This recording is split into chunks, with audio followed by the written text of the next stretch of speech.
സർവശക്തിയെ ഇറങ്ങി എന്നിൽ വാ, ഇറങ്ങി എന്നിൽ വാ, മഴ പോലെ പെയ്തിറങ്ങി വാ, മഴ പോലെ പെയ്തിറങ്ങി വാ.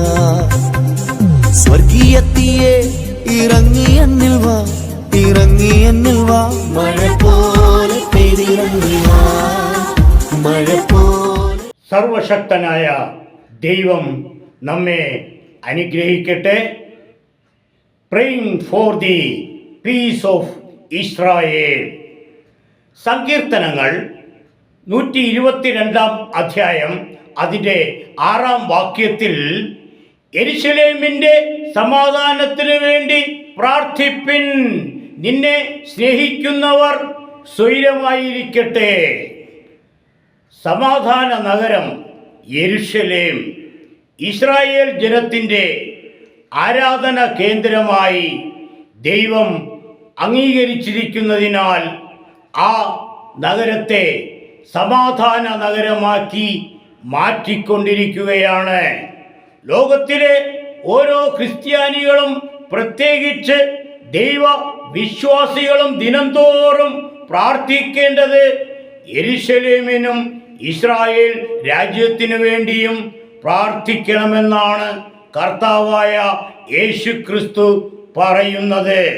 ഇസ്രായേലിനു വേണ്ടി പ്രാർത്ഥിക്കാത്ത ക്രിസ്ത്യാനികളാണ് ബഹുഭൂരിപക്ഷവും. മിക്കവാറുമുള്ള ഭവന പ്രാർത്ഥനകളിലെല്ലാം പണ്ട് മുതൽക്കേ വിശ്വാസികൾ യെരുശലേമിനു വേണ്ടി പ്രാർത്ഥിക്കാറുണ്ട്. എന്നാൽ യേശുക്രിസ്തുവിൻ്റെ പോരാളിയാണെന്നും വചനം പ്രസംഗിക്കുന്ന കേരളത്തിൻ്റെ ഇങ്ങോട്ട് മുതൽ അങ്ങേ അറ്റം വരെ ചർച്ചുകൾ നടത്തി വരുന്നയാൾ ഇസ്രായേൽ വിരുദ്ധ പ്രസംഗം നടത്തിയത് ക്രിസ്ത്യാനികളെ നിങ്ങൾ കേൾക്കുക, ഈ വീഡിയോ കാണുക. അന്താരാഷ്ട്ര നീതിന്യായ കോടതി പറഞ്ഞു, ഇസ്രയേലെ നീ യുദ്ധം ചെയ്യരുത് എന്ന്. എന്ത് നീതിന്യായ കോടതി എന്ന് ചോദിച്ചുകൊണ്ട്, നീ ആരുടെ ഞങ്ങളെ പഠിപ്പിക്കുവാൻ എന്ന് പറഞ്ഞുകൊണ്ട് വെടിയുണ്ടയുടെയോ മറ്റും ബലമുള്ള ഇസ്രയേൽ ഇപ്പോൾ ഒരു ബദൽ വ്യവസ്ഥിതി ഉണ്ടാക്കിക്കൊണ്ടിരിക്കുന്നു. കേട്ടല്ലോ. ഇയാൾ ഇത് പറയുവാനുള്ള പ്രധാന കാരണം ഇയാളുടെ 2 കൂട്ടായ്മ കുവൈറ്റിലും ദുബായിലുമുണ്ട്. ദുബായിലും കുവൈറ്റിലുമുള്ള കൂട്ടായ്മകളെ സംരക്ഷിക്കുവാൻ വേണ്ടി ഈ സാത്താൻ ഭീകരവാദത്തെ പ്രോത്സാഹിപ്പിച്ചുകൊണ്ട് പ്രസംഗിച്ചത് അവരുടെ എതിർപ്പ് കുവൈറ്റിലും ദുബായിലും വരാതിരിക്കുവാൻ. UNO പറഞ്ഞിട്ടും വെടി നിർത്തുന്നില്ല എന്ന് പ്രസംഗിച്ചിട്ടുണ്ട്. ജെറുസലേമിനു വേണ്ടി, ഇസ്രായേലിനു വേണ്ടി പ്രാർത്ഥിക്കേണ്ട ഈ നാറിയ ക്രിസ്ത്യാനിയായ സാത്താൻ്റെ പള്ളിക്കാരൻ ഇസ്രായേലിന് വിരുദ്ധമായി തീവ്രവാദികളെ സപ്പോർട്ട് ചെയ്ത് പ്രസംഗിച്ചതിൻ്റെ ഉദ്ദേശം ഇപ്പോൾ മനസ്സിലായല്ലോ. യെശയ്യാ പ്രവാചകൻ 62 അധ്യായം അതിൻ്റെ 6 വാക്യത്തിൽ, യെരുശലേമേ, ഞാൻ നിന്റെ മതിലുകളിൽ മേൽ കാവൽക്കാരെ ആക്കിയിരിക്കുന്നു, അവർ രാവോ പകലോ ഒരിക്കലും മിണ്ടാതെയിരിക്കുകയില്ല. വീഡിയോ ഒന്നുകൂടി കേൾക്കുക. അന്താരാഷ്ട്ര നീതിന്യായ കോടതി പറഞ്ഞു, ഇസ്രയേലെ നീ യുദ്ധം ചെയ്യരുത് എന്ന്. എന്ത് നീതിന്യായ കോടതി എന്ന് ചോദിച്ചുകൊണ്ട്, നീ ആരുടെ ഞങ്ങളെ പഠിപ്പിക്കുവാൻ എന്ന് പറഞ്ഞുകൊണ്ട് വെടിയുണ്ടയുടെയോ മറ്റും ബലമുള്ള ഇസ്രയേൽ ഇപ്പോൾ ഒരു ബദൽ വ്യവസ്ഥിതി ഉണ്ടാക്കിക്കൊണ്ടിരിക്കുന്നു. അന്താരാഷ്ട്ര നീതിന്യായ കോടതി പറഞ്ഞു, ഇസ്രായേലെ നീ യുദ്ധം ചെയ്യരുത് എന്ന്.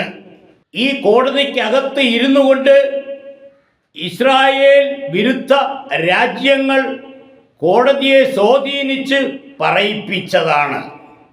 അന്താരാഷ്ട്ര നീതിന്യായ കോടതിയായ അന്താരാഷ്ട്ര നീതിന്യായ കോടതി ഹമാസിനോടും ഹിസ്ബുള്ളയോടും ഹൂതികളോടും ഇറാൻ ഭീകര മത നേതാക്കളോടും ഇസ്രായേലിനോട് യുദ്ധം ചെയ്യരുതെന്ന് പറഞ്ഞോ?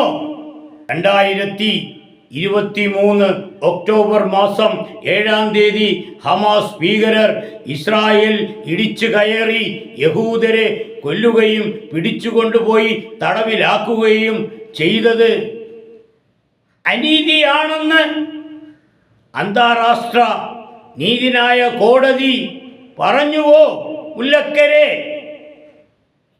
എന്ത് നീതിന്യായ കോടതിയെന്ന് ചോദിച്ചുകൊണ്ട് നീ ആരടാ ഞങ്ങളെ പഠിപ്പിക്കാൻ എന്ന് പറഞ്ഞുകൊണ്ട് വെടിയുണ്ടയുടെയോ മറ്റു ബലമുള്ള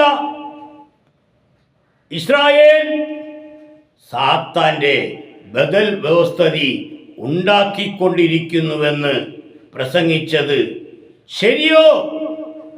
ഇസ്രായേലിൻ്റെ വെടിയുണ്ടയുടെ ബലം ഇസ്രായേൽ വിരോധികളായ ദേവസ്യ മുല്ലക്കര കൂട്ടരും നന്നായിട്ട് അറിയാമായിരുന്നിട്ടും പരസ്യമായി ഇസ്രായേൽ ദൈവത്തെ തള്ളിപ്പറഞ്ഞ സാത്താന്റെ പള്ളിക്കാർ ഇസ്രായേലിന്റെ സൈന്യങ്ങളുടെ ദൈവമായ യഹോവയുടെ ബലം അറിയുവാൻ കിടക്കുന്നതേ ഉള്ളൂ. ഹല്ലേലൂയ. അല്ലാതെ മുല്ലക്കര ദേവസ്യ എന്ന സാത്താൻ പള്ളിക്കാരന്റെ കുവൈറ്റിലെയും ദുബായിലെയും ഉള്ള സാത്താൻ കൂട്ടായ്മയുടെ ബലം അല്ല. ഇസ്രായേൽ വിരുദ്ധനായവൻ കേരളത്തിൽ കണ്ണൂർ പുളിങ്ങോം വാഴക്കുണ്ടത്തെ ധ്യാന കേന്ദ്രത്തിലും എറണാകുളത്തെ പാലാരിവട്ടത്തെ അരമന കെട്ടിടത്തിലും ഇരുന്നു കൊണ്ട് പ്രസംഗിക്കുന്ന നീ ഇത് പറയുവാൻ ആരടാ? UN അസംബ്ലിയോട് നീ ആരടാ എന്നല്ലേ ഇസ്രായേലിനെ പറഞ്ഞത്? എങ്കിൽ നീ ഇത് പറയാൻ ആരടാ? ഇസ്രായേലിൻ്റെ വെടിയുണ്ടയുടെ ബലം ഇസ്രായേലിൻ്റെ സൈന്യങ്ങളുടെ ദൈവമായ യഹോവയുടെ ബലമാണ്. നിനക്ക് സാത്താന്റെയും പിശാചിന്റെയും ബലമുണ്ടല്ലോ. നീ കണ്ണൂരിലും എറണാകുളത്തിലും ഇരുന്നു കൊണ്ട് നിന്റെ സാത്താൻ സഭയിൽ നിന്നും മാറിപ്പോയവർക്ക് എതിരെ ഡ്രോണുകളും മിസൈലുകളും അയക്കുന്നുണ്ടല്ലോ. നീ അയക്കുന്ന ഡ്രോണുകളും മിസൈലുകളും ആകാശത്ത് വച്ച് അയൺ ഡോം വഴി ദൈവം തകർക്കുന്നു. നിന്റെ ഡ്രോണുകളും മിസൈലുകളും ദൈവം ഞങ്ങൾക്ക് കാണിച്ചു തരുന്നു. കേട്ടോ Israel വിരോധി. The curse of October 7th began when Hamas invaded Israel from Gaza. But it didn't end there. Israel was soon forced to defend itself on 6 more war fronts organized by Iran. On October 8th, Hezbollah attacked us from Lebanon. Since then, they fired over 8,000 rockets at our towns and cities, at our civilians, at our children. 2 weeks later, the Iran-backed Houthis in Yemen launched drones and missiles at Israel, the first of 250 such attacks, including one yesterday aimed at Tel Aviv. Iran's Shiite militias in Syria and Iraq have targeted Israel dozens of times over the past year as well. Fueled by Iran, Palestinian terrorists in Judea and Samaria perpetrated scores of attacks there and throughout Israel. And last April, for the first time ever, Iran directly attacked Israel from its own territory, firing 300 drones, cruise missiles, and ballistic missiles at us. I have a message for the tyrants of Tehran. If you strike us, we will strike you. There is no place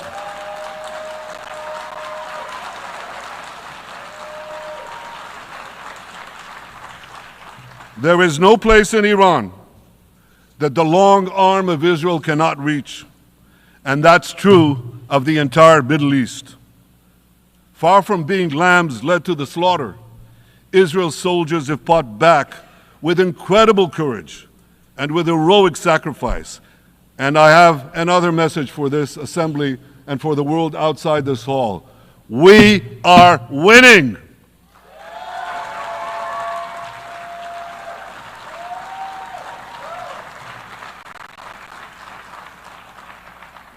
Ladies and gentlemen, as Israel defends itself against Iran in the seven-front war, the line separating the blessing and the curse could not be more clear. This is the map I presented here last year. It's a map of a blessing. It shows Israel and its Arab partners forming a land bridge connecting Asia and Europe between the Indian Ocean and the Mediterranean Sea. Across this bridge, we will lay rail lines, energy pipelines, fiber optic cables, and this will serve the betterment of 2 billion people. Now look at this second map. It's a map. Look at the second map. It's a map of a curse. It's a map of an arc of terror that Iran has created and imposed from the Indian Ocean to the Mediterranean. Iran's malignant arc has shut down international waterways. It cuts off trade. It destroys millions, destroys nations from within, and inflicts misery on millions. On the one hand, a bright blessing, a future of hope. On the other hand, a dark future of despair. And if you think this dark map is only a curse for Israel, if you think that, then you should think again. Because Iran's aggression, if it's not checked, will endanger every single country in the Middle East. UN general അസംബ്ലിയിൽ Israel പ്രധാനമന്ത്രി Benjamin നെതന്യാഹുവിന്റെ തീപ്പൊരി പ്രസംഗം കേട്ടുവല്ലോ. ഇസ്രായേലിന്റെ പ്രതിരോധ മന്ത്രി യോഗാലൻ Mossad തലവന്മാരുടെ വാക്കുകൾ, ശത്രു രാജ്യത്തിന്റെ യുദ്ധ ഒരുക്കങ്ങൾ കേട്ടും കണ്ടും ഭീകര ഭരണ സമ്പ്രദായ നശീകരണം നടത്തുന്നത് ഇസ്രായേൽ അല്ല, ഇസ്രായേൽ സാത്താൻ അല്ല. സങ്കീർത്തനങ്ങൾ 83-ാം അധ്യായം അതിൻ്റെ 1 മുതൽ 4 വരെയുള്ള വാക്യങ്ങളിൽ ദൈവമേ മിണ്ടാതെ ഇരിക്കരുതേ, ദൈവമേ മൗനമായും സ്വസ്ഥമായും ഇരിക്കരുതേ. ഈ നിന്റെ ശത്രുക്കൾ കലഹിക്കുന്നു, നിന്നെ പകയ്ക്കുന്നവർ തല ഉയർത്തുന്നു. ശത്രുക്കൾ നിശേഷം സംഹരിക്കപ്പെടുവാനുള്ള ആസാദിന്റെ പ്രാർത്ഥന. ദൈവത്താൽ നിയോഗിക്കപ്പെട്ട ജനത്തെ തകർക്കുവാൻ ഒരു ശക്തിക്ക് പോലും കഴിയത്തില്ല. കോടാനുകോടി സൈന്യമുള്ള ലൂസിഫറിന് പോലും കഴിയത്തില്ല. ഒരു ബദൽ സമ്പ്രദായത്തിനും പറ്റില്ല. ശത്രുവിന്റെ താൽപര്യം തകർന്നടിയും. യെരുശലേമിന്റെ സമാധാനത്തിന് വേണ്ടി പ്രാർത്ഥിപ്പിൻ. ഇസ്രായേലിന്റെ സമാധാനത്തിന് വേണ്ടി ക്രിസ്ത്യാനികളെ നിങ്ങൾ ദിവസവും പ്രാർത്ഥിപ്പിൻ. അന്താരാഷ്ട്ര നീതിന്യായ കോടതിയല്ല തീരുമാനിക്കുന്നത്. ഈ ലോകത്ത് ദൈവത്തിന്റെ കോടതിയുണ്ട്. എല്ലാം തീരുമാനിക്കുന്നത് ദൈവമാണ്. വെടിയുണ്ടയുടെ ബലം നോക്കാതെ തിരിച്ചറിയാത്ത ലെബനോനിൽ ഹമാസ് ഭീകരരുടെ ഉന്നത നേതാവായ ഫത്തേ ഷെരീഫ് അബു എൻ അമീർ ലെബനോനിലെ ട്രയൽ ഗ്രാമത്തിലെ അഭയാർത്ഥി ക്യാമ്പിൽ ഒരു പ്രധാന അധ്യാപകനായിരുന്നു. താമസവും അവിടെ തന്നെയായിരുന്നു. പകൽ വിദ്യാർത്ഥികളെ പഠിപ്പിക്കലും രാത്രി തീവ്രവാദ പ്രവർത്തനവും. ഇയാളെ ഇസ്രായേൽ സേന തിരഞ്ഞു പിടിച്ചു വധിച്ചു. ഹല്ലേലൂയ. നമ്മുടെ കേരളത്തിലും ചില റിട്ടയർ ചെയ്ത അധ്യാപകർ പകൽ സുവിശേഷ കൺവെൻഷനും രാത്രിയിലും പകൽ സമയം കിട്ടുമ്പോഴുമെല്ലാം സാത്താന്യ മന്ത്ര പോരാട്ട പ്രവർത്തികൾ ചെയ്തു വരുന്നു. ഇതും ഒരു ആത്മീയ സാത്താന്യ തീവ്രവാദ പ്രവൃത്തിയാണ്. യെശയ്യാ പ്രവാചകൻ 50-ാം അധ്യായം അതിൻ്റെ 8-ാം വാക്യത്തിൽ എന്നെ നീതീകരിക്കുന്നവൻ സമീപത്തുണ്ട്, എന്നോട് വാദിക്കുന്നവൻ ആർ? നമുക്ക് തമ്മിൽ ഒന്ന് നോക്കാം, എൻ്റെ പ്രതിയോഗി ആർ? അവൻ ഇങ്ങോട്ട് വരട്ടെ. എത്ര കൊല്ലമായി ഇസ്രായേലിനെ തകർക്കാൻ വിരോധികൾ ശ്രമിക്കുന്നു, നടക്കുന്നില്ല. നീതീകരിക്കുന്ന ദൈവം അടുത്തുണ്ട്. നമുക്ക് തമ്മിൽ ഒന്ന് നോക്കാം, പ്രതിയോഗി ഇങ്ങോട്ട് വരട്ടെ. ഇസ്രായേലിലേക്ക് വരുന്ന പ്രതിയോഗികളെ ദൈവം തകർത്തുകൊണ്ടിരിക്കുന്നു. മുല്ലക്കരെ വർഷമെത്രയായി ഡ്രോണുകളും മിസൈലുകളും അയക്കാൻ തുടങ്ങിയിട്ട് ഒന്നും നടക്കുന്നില്ല, വീഴത്തില്ല. നീ പലരെയും വീഴ്ത്തിയതല്ലേ, നീ ലൂസിഫറിനെ അയച്ചാലും നടക്കത്തില്ല. ദൈവത്തിൻ്റെ അയൺ ഡോം ദിനംതോറും തകർത്തുകൊണ്ടിരിക്കുന്നു. വീഴാതെ സൂക്ഷിച്ചുകൊള്ളുക ഇസ്രായേൽ വിരോധി. ഫിലിപ്പിയർ ലേഖനം 3-ാം അധ്യായം അതിൻ്റെ 2-ാം വാക്യത്തിൽ നായ്ക്കളെ സൂക്ഷിപ്പിൻ, ആകാത്ത വേലക്കാരെ സൂക്ഷിപ്പിൻ, വിച്ഛേദനക്കാരെ സൂക്ഷിപ്പിൻ, സൂക്ഷിപ്പിൻ, സൂക്ഷിപ്പിൻ, സൂക്ഷിപ്പിൻ. ആകാത്ത വേലക്കാരനായ മുല്ലക്കരയുടെ ശിഷ്യനായ കണ്ണൂർ പുളിങ്ങോം കാരിച്ചാൽ സ്വദേശിയായ ജോർജ് കുടിപ്പാറ തിരുവനന്തപുരം പരുത്തിപ്പാറ ഗ്രേസ് മിനി ഹാളിൽ കൂട്ടായ്മ നടത്തി വരുന്നു. ജ്ഞാനവും പരിജ്ഞാനവും വിവേകവും അടുത്തുകൂടി പോയിട്ടില്ല. തിരുവനന്തപുരത്തുകാരെ ആക്ഷേപിച്ച് പ്രസംഗിക്കുന്നതിൽ വിരുദ്ധൻ. ഹല്ലേലൂയ. തിരുവനന്തപുരം വിരോധി. വീഡിയോ കാണുക. ആഴ്ച മുമ്പ് ഒരു സഹോദരി തന്റെ ഭർത്താവിനെ കുറിച്ച് പറഞ്ഞു. അപ്പൊ അവരോട് ചില കാര്യങ്ങൾ ചോദിച്ചപ്പോൾ അവര് പറഞ്ഞു, ഞാൻ എന്തെങ്കിലും അത് കൊള്ളുകയില്ല, മോശമാണെന്ന് പറഞ്ഞാൽ പച്ചത്തേറി എന്നെ പറയാനായിട്ടിടയാകും. സ്നാനമെടുത്ത് വർഷങ്ങളായി ഒരു സഭയിൽ ആരാധിക്കുകയും കർത്തൃമേശയുണ്ടെങ്കിൽ കർത്തൃമേശയുടെ ഓഹരിക്കാര്യം ചെയ്ത് ഇപ്പോഴും വിശ്വാസിയുടെ സ്റ്റിക്കർ മുട്ടിച്ച് മുന്നോട്ട് പോകുന്ന ഒരു വ്യക്തിയെ കുറിച്ച് ഭാര്യ പറഞ്ഞതാണ്. ഞാൻ എന്തെങ്കിലും ഒന്ന് തിരുത്തലോ ഇത് നല്ലതല്ല നമുക്ക് വേറെ ഒന്ന് നോക്കാമെന്ന് പറഞ്ഞാൽ പച്ചത്തെറി എന്നെ പറയും, പിന്നെ ബഹളം ഉണ്ടാക്കണ്ടല്ലോ എന്നതുകൊണ്ട് ഞാനൊന്നും പറയാത്തതാണ്. അപ്പോൾ വിവേകം വിട്ടുമാറും. പറഞ്ഞത് കേട്ടല്ലോ. ആകാത്ത വേലക്കാരൻ പറയുന്നു വിവേകമില്ലെന്ന്. പറയുന്ന ആൾക്ക് അതിനേക്കാളും വിവേകമില്ല. ഒരു കുടുംബത്തെ കുറിച്ച് പറഞ്ഞ വാക്കുകൾ കേട്ടല്ലോ. വിവേകത്തോടെ കാര്യങ്ങൾ കൈകാര്യം ചെയ്തില്ലെങ്കിൽ പച്ച തെറി വിളിക്കും. വിളിച്ചില്ലല്ലോ. സ്വത്രക്കാഴ്ചയും മാസവരിയും ദശാംശവും സംഭാവനയും മാത്രം വാങ്ങി സ്വത്തുണ്ടാക്കി പുട്ടടിച്ചാൽ മാത്രം പോരാ, ആടുകളെയും നോക്കണം. എന്നോട് കാഞ്ഞിരംകുളത്തെ മരണപ്പെട്ട അണ്ണാച്ചി വക്കീൽ മുല്ലക്കരയുടെയും തിരുവനന്തപുരം ഇടയന്റെയും ധാരാളം കഥകൾ പറഞ്ഞിട്ടുണ്ട്. വിവേകത്തോടെ പ്രവർത്തിക്കാതിരുന്നാൽ കയ്യിലിരിപ്പ്, ഉഡായിപ്പ്. കാരണം ധാരാളം കുടുംബങ്ങൾ കൂട്ടായ്മ വിട്ടുപോയി. നെട്ടയം ആന്റി ബാങ്ക് ഉദ്യോഗസ്ഥൻ കുടുംബം പ്രാവച്ചമ്പലം, മൊട്ടമൂട്, കാഞ്ഞിരംകുളം, നെയ്യാറ്റിൻകര, പാറശാല എന്നീ പ്രദേശങ്ങളിലെ കുടുംബങ്ങളെല്ലാം വിട്ടുപോകുവാനുള്ള കാരണമെന്ത്? ഒരാൾ മാത്രം വിട്ടുപോയ കഥ പ്രസംഗിക്കല്ലേ.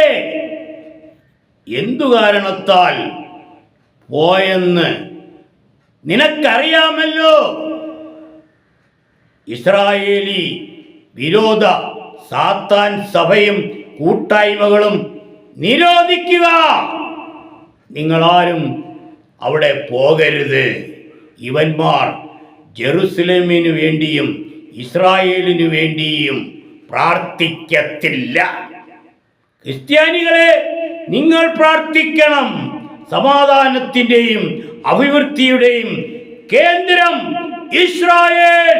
ഈ ലോകത്തിൽ ഇസ്രായേലിന്റെ ദൈവം ഇറങ്ങി വന്നത് ഇസ്രായേൽ മണ്ണിലാണ്. യെരുശലേമേ, യെരുശലേമേ, യേശു ലോകത്തോട് പറയുന്ന അവസാന വാക്കുകൾ, കർത്താവിന്റെ ചിറകിൻ കീഴിൽ ചേർക്കപ്പെടുന്നവർ ഭാഗ്യവാന്മാർ. ദൈവം നമ്മെ അനുഗ്രഹിക്കട്ടെ. ആമേൻ.